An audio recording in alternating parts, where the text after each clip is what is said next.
오늘 말씀 함께 보도록 하겠습니다. 오늘 말씀은 창세기 37장 23절에서 28절까지의 말씀입니다.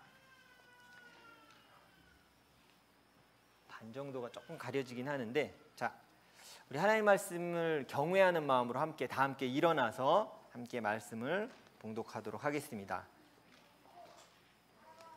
자, 한 목소리로 봉독하도록 하겠습니다. 요셉이 형들에게 이르매 그의 형들이 요셉의 옷 곧 그가 입은 채색 옷을 벗기고 그를 잡아 구덩이에 던지니 그 구덩이는 빈 것이라 그 속에는 물이 없었더라. 그들이 앉아 음식을 먹다가 눈을 들어 본즉 한 무리의 이스마엘 사람들이 길앗에서 오는데 그 낙타들의 향품과 유향과 모략을 싣고 애굽으로 내려가는지라. 유다가 자기 형제에게 이르되 우리가 우리 동생을 죽이고 그의 피를 덮어둔들 무엇이 유익할까? 자, 그를 이스마엘 사람들에게 팔고 그에게 우리 손을 대지 말자. 그는 우리의 동생이요 우리의 혈육이니라 하매 그의 형제들이 청종하였더라. 그때에 미디안 사람 상인들이 지나가고 있는지라.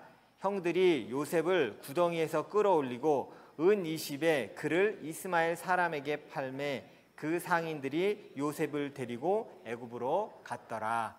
아멘. 앉으시기 바랍니다.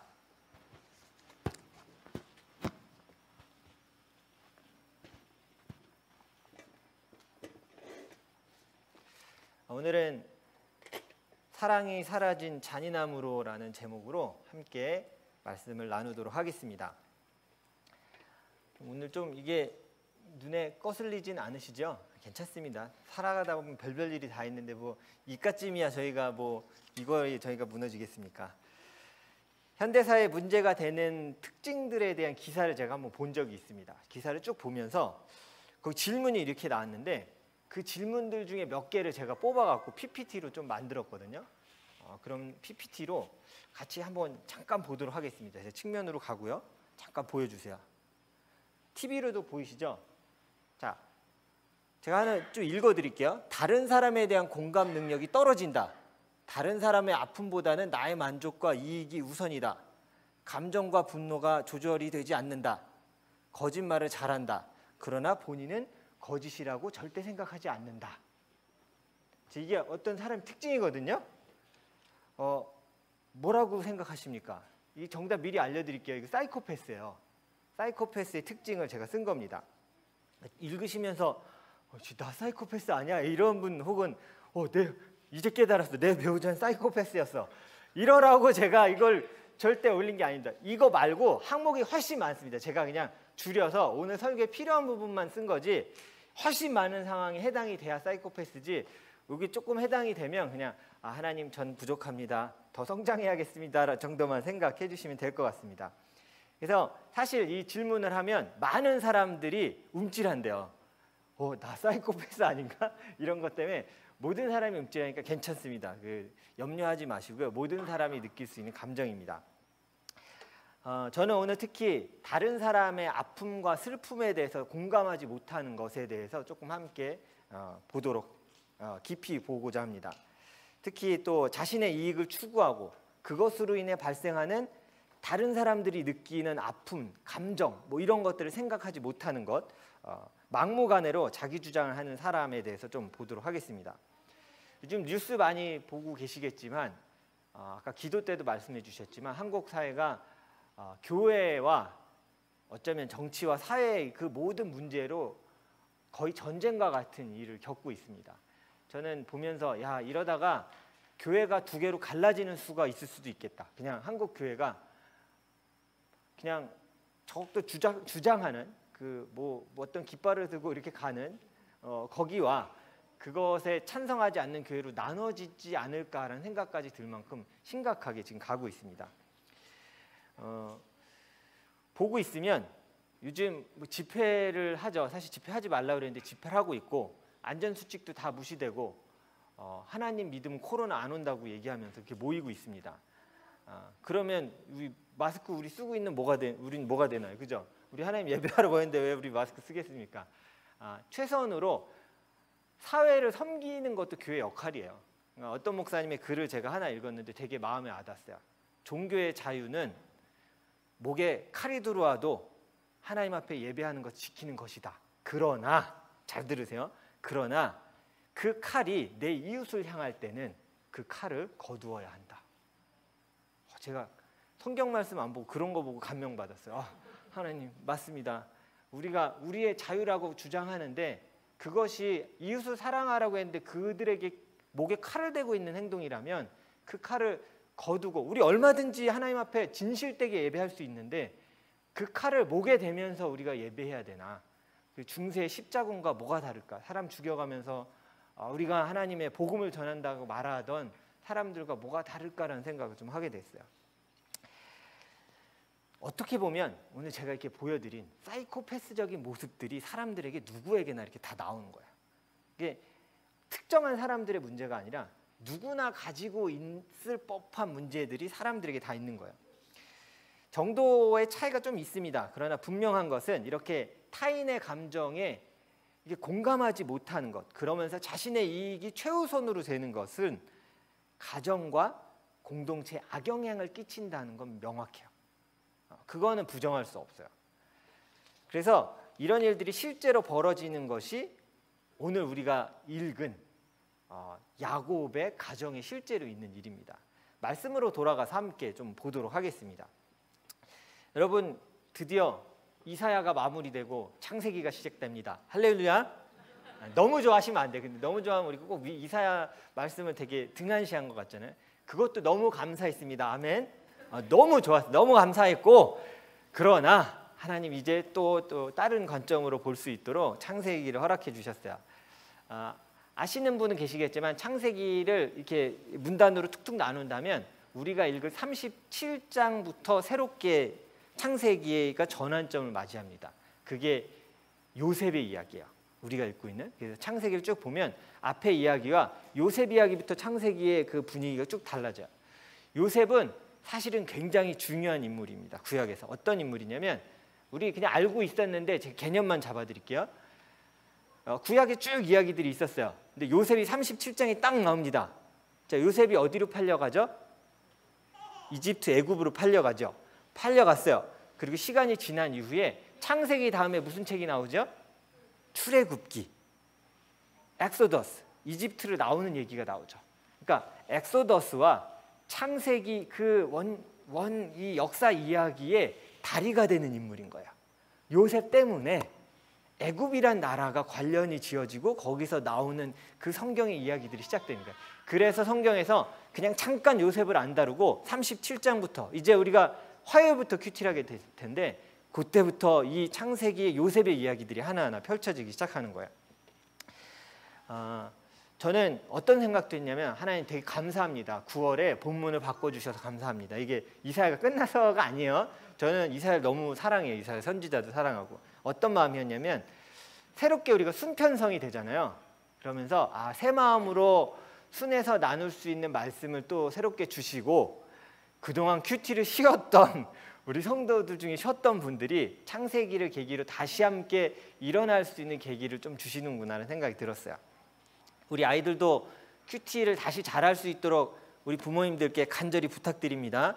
우리 교회 전체 꼭대기부터 어른부터 아이까지 다 같은 본문으로 지금 가고 있습니다.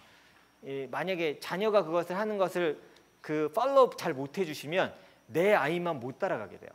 그래서 아이들이 어른과 같이 말씀에 성장할 수 있도록 정말 최선으로 가주시면 좋겠고 그래서 애들 큐티 시키면서 그냥 같이 가시면 안 돼요. 나는 내 큐티를 따로 하셔야 됩니다. 하나님 앞에 따로 묵상하는 시간 꼭 가져주시기 바랍니다. 오늘 본문은 우리가 사실 너무 잘 알고 있는 본문이에요. 그래서 이게 더 설명을 드리기가 좀 민망할 정도예요. 왜냐하면 주일학교부터 우리가 너무 많이 배워왔던 말씀이기 때문이에요. 오늘 이 이야기를 제가 그래서 다시 하려는 얘기는 전혀 그럴 생각이 없습니다. 그러나 그 안에서 우리가 놓치고 있었고 꼭 봐야 하는 것들을 오늘 같이 좀 나누고자 합니다. 그 이야기 흐름 안에 어떤 이야기들이 있냐면요. 관계와 사랑 없음에 대한 모습을 보여주는 것들이 꽤 많이 나옵니다. 거기에 대해서 좀 눈여겨보겠는데요. 제가 오늘 말씀을 보면서 표 하나를 좀 준비했습니다. 같이 표를 잠깐 봐주세요. TV를 봐주셔도 되고요. 자, 이거 이제 최첨단 레이저 포인터까지 자 받았습니다. 제가 이걸 왜 썼냐면 TV로 보시는 게 좀 더 잘 보이실 것 같아요. 보시면 레아, 빌하, 실바, 라헬은 야곱의 부인들의 이름입니다. 제가 설교 준비하면서 마음이 조금 어려웠어요. 왜냐하면 우리 청소년 어린이들이 이걸 도대체 어떻게 이해할 수 있을까? 부인이 4명이었어요. 이렇게 와이프가 4명. 얘들아, 이게 옛날에 있었던 그 결혼 컬처야. 그러니까 이해해줘야 돼. 예전에, 아주 옛날에는 그게 가능했었어요. 그래서 그렇게 4명이 있었는데 실제 저기서 부인이라고 말할 수 있는 사람은 맨 위에 레아와 맨 아래 라헬이에요. 중간에 2명은 부인들의 슬레이브야. 슬레이브. 그냥 부인들의 종이었어요. 근데 아들이 왜 이렇게 많이 나왔는지를 잘 보시면 화살표를 잘 따 색깔이 같이 돼 있죠. 저게 뭐냐면 색깔 같은 게 엄마를 통해 나온 아들들이에요. 그러니까 레아가 이렇게 4명, 빌하, 그러니까 태어난 순서대로 쪼르륵 쓴 거예요. 또 쭉 보시면 왜 이렇게 아들들과 자녀들이 많이 태어나게 됐냐면 레아와 맨 위에 레아와 라헬이 아이를 정말 갖기 원했는데 레아에게 아들이 계속 생기니까 라헬이 너무 속이 타서 자기 여종인 빌하를 줘서 그 아들을 낳았어요. 그러니까 너도 줘? 그럼 나도 여종 있어. 내 여종도 남편한테 줘야지. 그리고 줘서 또 낳고 결국 이제 라헬이 낳은 게 우리가 오늘 읽은 요셉인 겁니다. 요 아들의 계보를 좀 알고 계셔야 오늘 말씀을 충분히 이해하실 수 있어요. 우리가 잘 아는 것은요. 아빠 야곱은 라헬을 훨씬 더 사랑했습니다. 이 모든 부인 중에 라헬을 너무 사랑했어요. 근데 아이가 생기지 않자 이렇게 서로 자매끼리의 이 암투, 이 갈등과 질투가 막 시작된 거죠. 오늘 본문 앞쪽을 좀 보면요. 우리가 읽은 본문 앞쪽에 오늘 본문은 요셉의 채색옷을 뺏는 장면에서 우리가 그것만 읽었습니다. 뺏었으니까 뭐예요? 원래 채색옷을 요셉이 뭐하고 있었어요? 입고 있었던 거죠. 그걸 야곱인 아빠가 준 겁니다.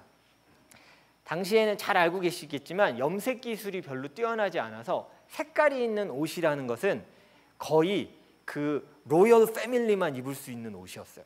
근데 그거를 누구만 준 거냐면 저 많은 아들들 중에 요셉에게만 입힌 거예요. 베냐민은 되게 쬐끔해요.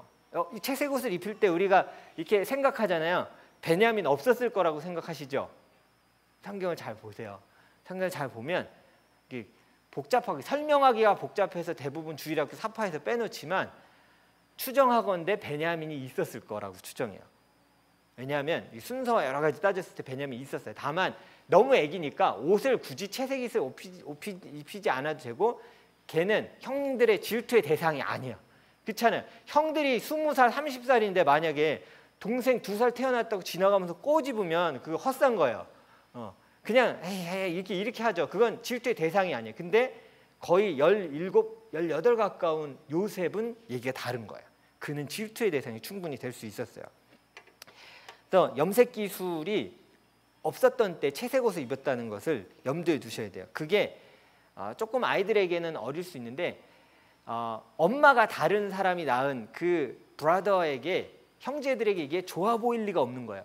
질투의 대상인가요? 난 이게 너무 싫어. 왜 쟤만 저렇게 사주지? 이런 마음이 있었어요. 문제 발단을 보면 사실은 아빠 야곱이 맞습니다. 그래서 아빠가 잘하는 게 뭐였냐면 편애였어요. 편애. 이거 어려운 단어죠. 그 favoritism이라고 얘기하면 좀 나을 거예요. 이게 좋아하는 거, 이 사람만 너무 이렇게 좋아해서 이렇게 이게 표현하는 거예요. 근데 그건 사실 건강한 건 아니에요. 다 알겠지만 여러분 이 야곱도 편애받고 자란 아들이었어요. 야곱의 아들이 엄마가 누군지 아세요? 리브가. 이삭과 결혼했던 리브가. 우리 잘 알잖아요. 에서와 야곱. 아빠 이삭은 털 많은 에서를 좋아하고 야곱은 엄마가 사랑했어요. 이런 집안 죄송합니다. 이거 거의 콩 파우더 집안이에요. 서로 막 이게 별로 좋은 거 아니에요, 여러분. 가정에서 이렇게 편 나누지 마세요. 너는 누구 편? 넌 내 편. 이거 좋지 않아요. 이거 편의 징조예요. 그렇게 하시면 안 돼요. 모두 나의 편이야. 나 사랑한다. 이렇게 표현해 주셔야 돼요. 근데 편애를 받고 자랐던 그 야곱이 결국 편애를 하고 있는 거예요. 그래서 요셉에게 편애하는 겁니다. 근데 편애가 우리는 사랑이라고 생각하지만 제가 성경을 보고 곰곰이 묵상해봐도 편애는 사랑하는 건 맞는 것 같은데 반드시 하나로 동반하고 있어요. 뭐냐면 사랑함과 사랑하지 않음을 동시에 갖고 있는 게 편해요. 그러니까 누구는 사랑해요. 근데 누구는 사랑하지 않는 걸 같이 하는 거예요. 그래서 이게 사실은 큰 문제를 일으킵니다. 내가 선택한 사랑만 사랑하고 나머지는 무시하는 거예요. 오늘 사는 이 시대에도 이 문제가 많이 일어납니다. 편에는요, 반드시 질투와 시기, 미움을 만들어내게 돼 있어요. 그러니까 그게 완전한 사랑이 아니기 때문에. 나는 사랑한다고 생각하죠. 근데 받는 사람 입장에 보세요. 내가 사랑해요. 이 사람은 사랑이라고 생각해요. 근데 받아야 될 이 대상의 입장을 생각해 보면 여기는 사랑이 없는 거예요. 그건 주는 입장이죠. 난 사랑했어. 얘만. 여긴 사랑이 없는 게 맞는 거예요. 사랑의 부재인 거예요. 오늘 본문에서 문제가 되고 있는 게 바로 그겁니다. 잘 들으세요. 관계는 있는데, relationship은 있는데 사랑이 없는 거예요. 그러니까 어떤 문제가 생기냐면 바로 오늘의 문제가 생기는 거예요. 아버지와 아들의 관계는 있습니다. 아들이 엄청 많았잖아요. 12명. 관계가 있어요. 근데 아버지가 사랑하지 않는 아들들이 있는 거예요. 이것은 반드시 상처를 남기고 분노를 남깁니다. 그리고 이게 정도가 넘어가면 성경을 쭉 읽어보면 잔인함의 극치를 이루는 것들이 나오기 시작해요. 오늘 24절, 25절을 좀 읽어보겠습니다. 자, 성경 덮지 마시고요. 24절, 25절 한 목소리로 읽도록 하겠습니다. 시작. 그를 잡아 구덩이에 던지니 그 구덩이는 빈 것이라 그 속에는 물이 없었더라. 그들이 앉아 음식을 먹다가 눈을 들어 본즉 한 무리의 이스마엘 사람들이 길앗에서 오는데 그 낙타들의 향기야. 거기 뒤엔 안 읽으셔도 됩니다. 자, 애굽으로 내려간다고 얘기해요. 자, 이 상황을 한번 머리로 그려보십시오. 동생을 죽으라고 구덩이에 넣습니다. 이 당시 이 광야의 구덩이는 뭐냐면 지금 우리로 말하면 물탱크 저장소 같은 역할인 거예요. 그러니까 주둥이는 이렇게 좁아서 이렇게 안에가 커요. 그래서 상당히 많은 물을 몇 미터 이상 파서 물이 담길 수 있도록, 비가 내렸을 때 거기로 모여서 이제 건기 때는 물이 없잖아요. 광야에서 뭐 양도 먹여야 되고 우물을 팔 수도 없잖아요. 거기 같은 데서 물을 쓰는 거예요. 근데 오늘 성경을 보면 거기에다가 넣은 거예요. 죽으라고 넣은 겁니다. 상당히 깊은 거죠. 24절 보면 물이 없었더라라고 표현하는 게 바로 그거예요. 원래 거기가 물이 있는 용도인 거예요. 생각해 보세요. 동생을 넣습니다.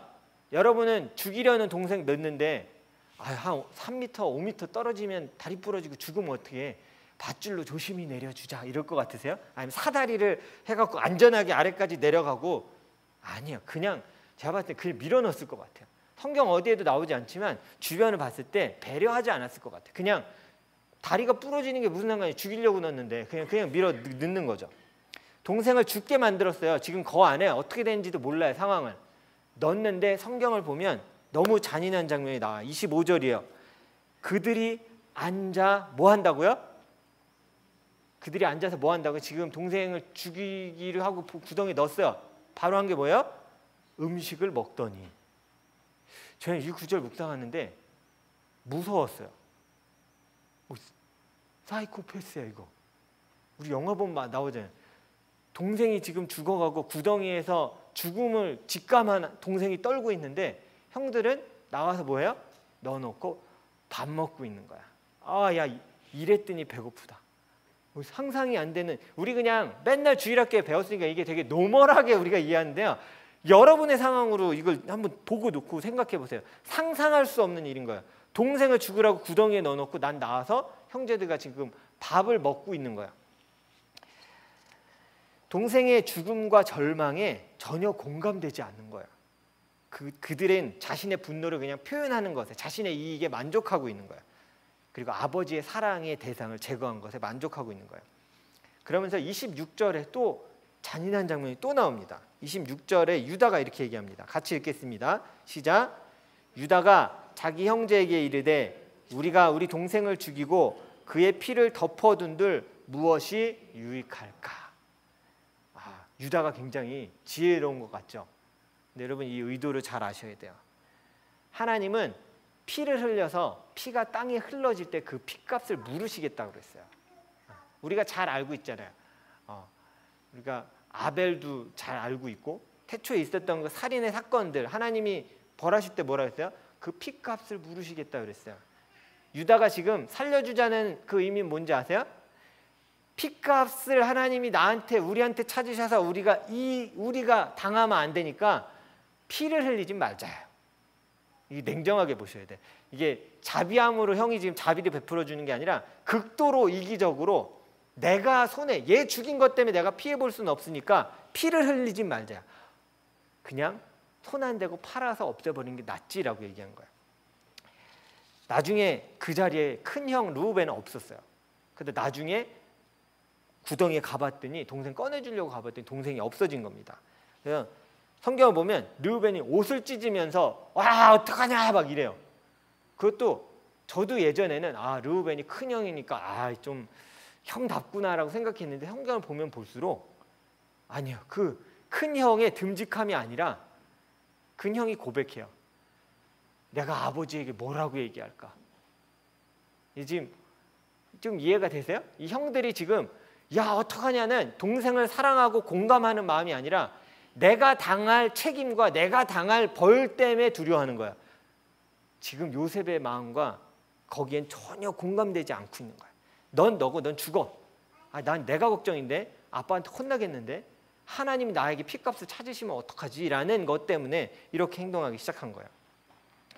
그들은 동생의 죽음과 절망의 순간에 밥을 먹고 손에 피 안 묻히려고 했고 아버지에게 책임을 묻는 것을 두려워한 거예요. 사실 르우벤은요. 전 사실 오늘 본문이 아이들과 함께 하기엔 참 쉽지 않다는 걸 계속 느꼈어요. 이 본문 전을 보면 르우벤은 이미 아빠에게 신뢰를 잃었어요. 왜냐하면 아까 제가 이렇게 보여드렸죠. 그 라헬의 몸종이었던 비라와 관계를 맺었어요. 이 본문 이전에 있었던 이미 일어난 일이야. 이미 그러니까 아빠 입장에선 자기의 부인을 범한 거야 아들이. 그러니까 신뢰는 이미 땅에 떨어진 아들이야. 그렇게 땅에 떨어져 있는데 동생도 없어졌어. 그럼 뭘 걱정할 거야? 야, 나 이제 끝났어. 이해가 되세요 지금? 나는 끝났어 이제. 야, 이거 내가 어떻게 아빠 앞에 가서 이걸 내가 회복하냐? 지금도 땅에 떨어져 있는 이 내 자리를 장남으로서 얻어야 될 권리들이 좀 있는데 이거 어떡하냐?를 걱정하고 있는 거예요. 동생의 감정에 공감하지 못하는 것, 자신들의 이익이 최선이 되는 것, 진짜 사이코패스 같은 행동이죠. 이 행동들은 잘 아셔야 돼요. 사랑 없음에서 시작되는 거예요. 관계는 있대. 사랑이 없으니까 이런 비극적인 것들이 나오기 시작하는 거예요. 나한테 상관없는 사람은 사랑이 없어도 큰 문제가 발생하지 않아요. 그냥 상관없으니까요. 근데 관계가 맺어지고 릴레이션십이 생기는데 거기에 사랑이 빠지면 큰 문제들이 하나씩 일어나기 시작합니다. 관계가 맺어져 있다고 안심하고 방심하면 가정에서도 교회 안에서도 공동체에서도 그 문제들이 벌어지기 시작합니다.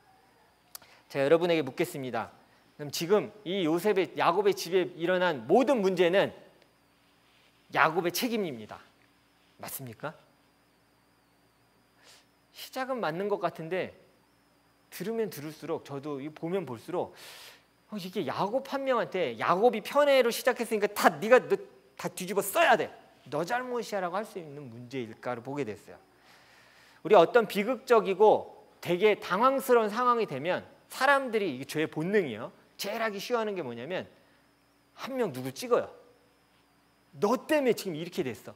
뭐 잘못하면 이거 정치 잘못해서 이렇게 됐어. 상황이 막 이렇게 터졌어. 이거 코로나 퍼진 거 북한 때문이래. 야 진짜 말이 쉽구나. 그냥 얘기하면 그냥 얘기 던지면 되는 거예요. 그게 죄의 본능이에요. 어떤 일이 터졌을 때 그냥 누구 한 명에게 뒤집어 씌우고 나는 거기서 딱 피하는 거야. 나는 죄가 없지.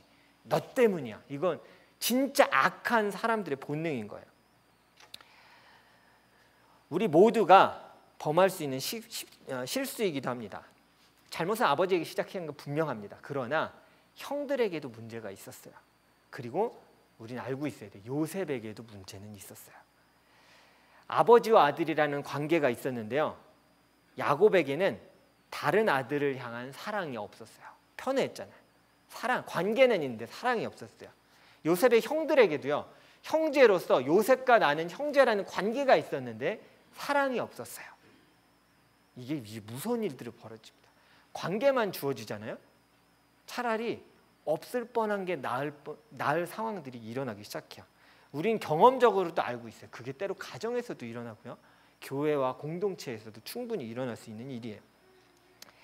오늘 말씀을 보면요. 요셉이 쭉 다가오니까 형들이 뭐라고 그러냐면 죽이자 이렇게 얘기하거든요. 자, 그러면 18절 19절 우리가 한번 읽어보도록 하겠습니다. 18절 19절인데요. 같이 읽겠습니다. 시작. 요셉이 그들에게 가까이 오기 전에 그들이 요셉을 멀리서 보고 죽이기를 꾀하여 서로 이르되 꿈꾸는 자가 오는도다 라고 얘기하고 있어요. 저는 요셉이 어느 정도 걸었는지 되게 궁금했어요. 그래서 도시 이름을 찾고 이 키로수를 좀 찾아봤어요. 그랬더니 먼저 세겜과 도단까지 가거든요. 자기가 사는 이 지역에서 세겜까지 보통 한 70km 정도 얘기하고요. 도단까지 추가로 12km를 걸어가야 돼요. 차가 없잖아요. 성경학자들이 얘기하는데 걸어서 5일을 갔을 거라고 얘기해요. 요셉이 형들 찾아서 형들 잘 있는지 보고 아빠에 순종하려고 5일을 간 거예요. 그런 동생을 맞이하는 자 형으로서 여러분이 형이에요. 그럼 여러분의 반응은 어때야 될 것 같아요? 정상적인 반응은 야 제가 온다 하잖아요. 근데 반응이 뭐였어요? 꿈꾸는 자가 오는구나. 그러니까 우리가 잘 알고 있는 볕단이 절하고 해와 달과 별이 그 듣고 기분이 나빴잖아요. 꿈꾸는 자가 오네. 죽여버리자. 형제들의 반응이 아닌 거예요. 관계는 이때 사랑을 잃어버리니까 어디서도 찾을 수 없는 되게 비극적이고 잔인한 일들이 형제들 사이에서 시작이 되는 거예요. 요셉도 책임을 피할 수 없어요. 성경을 보면 한 17살 정도 됐다고 여겨져요. 편애받는 거 모를까요? 형들이 자기 왕따시키는 거 모를까요? 자기에게도 선택할 수 있는 권한이 있었어요. 요셉도. 그러나 하지 못했어요. 그래서 서로의 탓으로 그냥 하면 문제가 전혀 해결되지 않습니다. 저도 사실 야곱은 제껴놨었어요. 야곱은 편애한 나쁜 아빠. 저도 설교자인 저도 그냥 약간 마음에 그런 마음 갖고 있었거든요. 근데 성경을 보면 볼수록 야곱의 마음도 이해가 되는 거예요. 가계도 다시 한번 보여주실래요? 제가 아까 말씀드린 가계도 한번 보여주세요. 우리가 이 본문을 볼 때 착각하고 있으면 야곱을 오해할 수 있어요. 채색 옷을 입혔던 당시가 어떤 상황이냐면 이 4명 중에 누가 제일 먼저 죽었을까요? 알고 계세요? 요셉을 낳았던 라헬이 베냐민을 낳다 죽습니다. 채색 옷을 입히는 이 당시에 이미 엄마 라헬은 죽었어요. 죽고 없는 때야. 우린 이거 주일학교에서 안 배워요. 자, 이제 여러분이 부모 입장이 돼 보십시오. 내가 부모인데 엄마가 죽은 자녀를 여러분 봐야 돼요. 한 명이야. 동생은 깐난 애기고 어울릴 수 있는 형제가 아무도 없는 요셉이 내가 사랑하는 그건 다 떠나서 얘 엄마가 없어. 자, 아빠로서 누구에게 관심이 더 가겠습니까? 이건 부모의 입장에서 봐야 돼요. 전 이걸 잘 이해 못했거든요. 저도 어릴 때 우리 형이 보면 안 되는데 저희 형도 목사라 지금 바쁜 텐데 이해해 줄 거예요. 지금은 제가 이런 얘기 다 한 적이 있어요. 어릴 때 좀 불만이었어요. 뭐만 있으면 엄마가 회사에서 노트북을 쓰시고 이제 새로운 노트북을 바꾸신대. 기대했거든요. 나 주지 않을까? 근데 그걸 형을 주는 거야. 그래 형이니까. 뭐만 있으면 형 먼저. 이거 다 아실 거예요. 동생들에 비해요. 미안해 루아야. 쟤도 겪는 거예요. 왜 형만? 저도 그게 너무 속상한 거예요. 근데 왜 형만 이렇게 챙기지? 근데 나중에 제가 부모가 되고 깨달았어요. 엄마의 관점은 때로는 연약하다라고 여겨진 자녀한테 먼저 가는구나. 그걸 탓할 수 없겠는 거예요. 그러니까 야곱의 상황을 쭉 보니까 진짜 야곱은 죽어야 될 아빠예요? 또 그걸 보니까 좀 마음이 채색 옷은 좀 너무했는데 뭔가 입힐만 했어.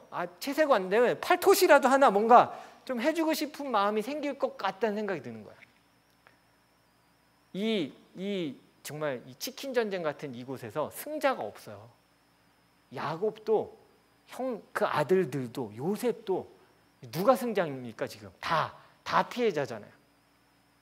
이게 우리가 살아가는 이 땅의 모습이야 사실.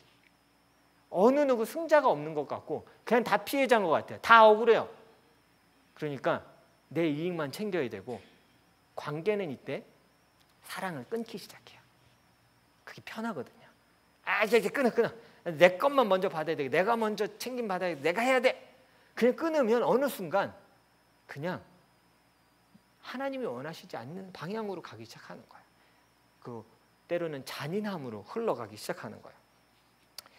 우리에게는 많은 관계들이 있습니다. 우린 가정에도 속해 있고요. 지금 모여있는 교회에도 속해 있어요. 공동체야. 안타깝게도 제가 섣불리 얘기할 수는 없지만 그 자리에 없었기에 우리 성도들이 교회에 때로는 깨어짐 때문에 가슴 아파하셨던 이야기를 저도 들었어요. 다 아실 거예요. 저도 경험했고요. 사역자로 살아가면서 신앙인으로 살아가면서 때로 그것을 보며 한탄했고 왜 이렇게밖에 될 수 없을까? 관계는 이때 사랑이었기 때문이에요. 우린 잘 알아야 될 게 뭐냐면 어느 한 명 어떤 대상에게 다 뒤집어 씌울 수 없다는 거예요. 나도 잘못했고 그도 잘못했고 그걸 중요한 건 그것을 회복하는 것을 사랑으로 관계를 회복해야지 채워가야지라는 그 노력이 다시 시작돼야 되는 게 필요한 거예요. 리더의 잘못만도 아니고 따르는 사람들만의 잘못도 아니야. 그건 가정에서도 공동체에서도 마찬가지야. 어느 배우자 한 명의 문제가 아니야. 함께 노력해야 되는 부분인 거야. 저는 기도하면서 또 떠오르는 게 그거였어요. 오늘 순 발표를 하잖아요. 주보에 일부러 안 썼습니다. 제가 여러분 골려주려고 한 게 아니라 우리의 예배를 위해서였어요. 이게 만약에 먼저 나가면 저 생각이 내 입장에 생각해봤어요. 야 나도 계속 이거 보고 있겠다. 말씀은 안 들어올 것 같은 거야. 그냥 우리 하나님 앞에 드릴 예배는 그냥 전심으로 드리고 그 다음에 이거 얘기하자. 그래서 제가 한 거예요. 근데 순발표 이제 합니다. 다시 생각해 보니까 오늘 무슨 자리냐면 예배 끝나군요. 관계를 재형성해서 발표한 자리예요. 우리한테 주어졌어요. 그럼 그 다음에 우리가 해야 될 건 뭘까요? 여기서 우리가 해야 될 게 생기는 거예요. 관계가 주어졌다면 사랑으로 채워가야 되는 거예요. 그게 채워지지 않으면 때로는 공동체이지만 때로는 가정이지만 무서운 잔인함으로 내 삶을 덮어버릴 수 있어요. 그게 성경의 교훈이에요. 성경은 우리 어린이들도 알아야 돼요. 성경은 좋은 얘기만 있지 않아요. 하나님은요 역사의 아픈 부분까지도 다 보여주세요. 이런 게 성경책에 들어가 있어. 엄청 창피해. 하나님 다 넣으셨어요. 왜요? 보고 따르지 않기를 바라는 마음으로 다 써주신 거예요. 저는 순발표하면서 만약에 우리 안에 서로가 이런 생각이 있다면 1년만 참으면 돼. 1년만 참으면 간다. 그 다짐 뭔지 아세요?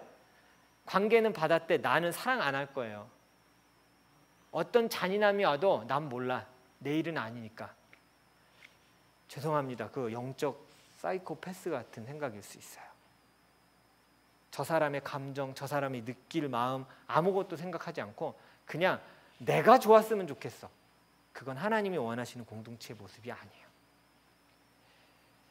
저도 담임 목사로 이 교회에 오고 또 여러분과 교제하고 이렇게 살아가고 있습니다.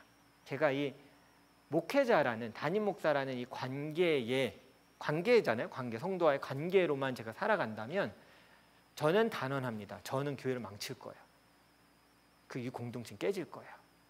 제가 해야 될 건 뭐냐면 그 관계 안에 사랑을 담아내는 걸 반드시 해야 돼요. 그리고 저의 기도 제목이고 사명이에요. 여러분도 교회 안에서 관계, 가정 안에서도 관계에 머물면 안 되고요. 그걸 사랑으로 채우기에 부단히 노력하셔야 돼요. 그럴 때 하나님께서 우리에게 원하시는 공동체를, 가정을 그리고 교회를 우리가 만들어갈 수 있어요. 하나님을 대할 때도 마찬가지예요. 우리 하나님 자녀 됐잖아요. 그러면 우리 이렇게 생각해요. 구원받았으니까 자녀 됐으니까 끝이 아니에요. 우리가 뭘 해야 되냐면 관계가 주어진 거야. 하나님과 자녀로 관계가 형성됐다면 해야 될 것은 주 너의 하나님을 목숨을 다해 사랑하는 거예요. 그걸 채워나가는 게 우리의 사명인 거예요. 우리가 가진 모든 관계 안에서 그리스도의 사랑을 그리고 하나님의 사랑을 담아내고 온전한 관계와 온전한 축복을 그 공동체 안에서 누리셨으면 좋겠어요. 반드시 누리실 겁니다. 아멘. 사랑 더하기를 사랑하기를 쉬지 마십시오. 그러면 어쩌면 우리가 갖고 있는 그 관계가 이 땅에서 가장 잔인한 모습으로 우리 눈앞에 다시 펼쳐질지 몰라요. 하나님 그거 원치 않으세요. 관계를 허락하셨다면 그리스도의 사랑으로 하나님께 받은 그 사랑으로 그 관계 안을 가득 채워갈 수 있는 우리 귀한 복된 우리 성도님들 되시기를 간절히 축원합니다.